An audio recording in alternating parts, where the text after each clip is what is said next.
Hello everyone, Coach Jesse back again with part 2 of how we train our athletes during their ages. So first part, we went over how we train our youth developmental athletes. So the big thing with them is to make sure it's fun and we're just teaching them the basics of movement patterns.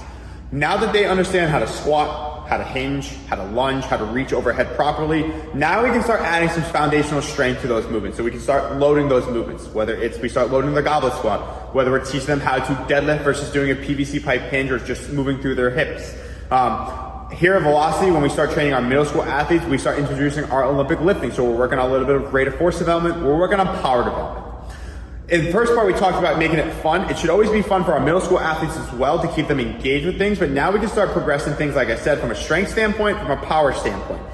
When it comes to speed and agility, some of the drills may progress, but the basics for speed and agility go a long way. We still love our wall drills for our youth athletes, just like we love our wall drills for our middle school and our high school athletes.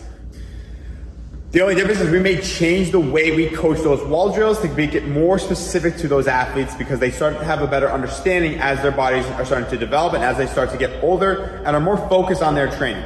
In part 3, we're gonna go over how we train our high school athletes.